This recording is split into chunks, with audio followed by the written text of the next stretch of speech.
We begin tonight with the Trump administration's Monroe Doctrine, an updated twist on the Monroe Doctrine aimed at asserting American dominance in the Western Hemisphere.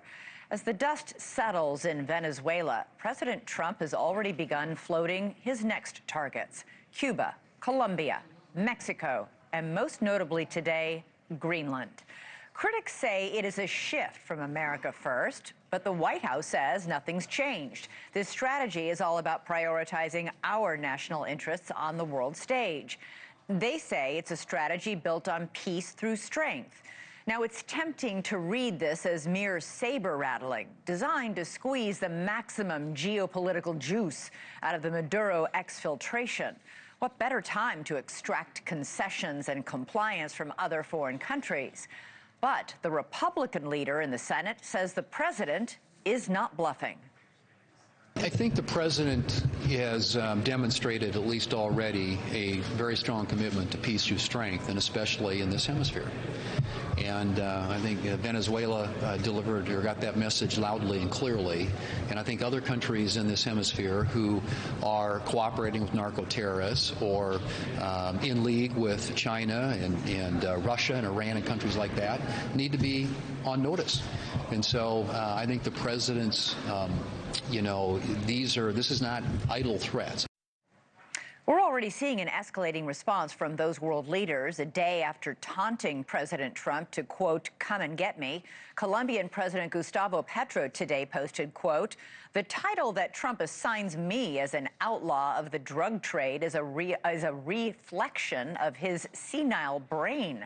He sees true libertarians as narco-terrorists because we won't give him either the coal or the oil." And a day after a White House Deputy Chief of Staff Stephen Miller reiterated that the U.S. should own Greenland, European leaders came out in force today. They issued a joint statement declaring Greenland belongs to its people. It is for Denmark and Greenland and them only to decide on matters concerning Denmark and Greenland. Now, the concern over foreign intervention is also strong here at home.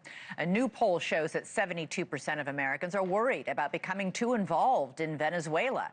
And this all comes as there are still major unanswered questions about what comes next.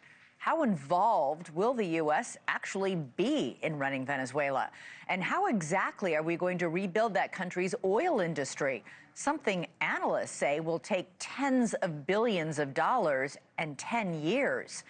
President Trump just announced that the interim authorities in Venezuela will give up to 50 million barrels of oil to the United States to then sell at market price, and that the money will be controlled by him to benefit both Venezuela and the U.S.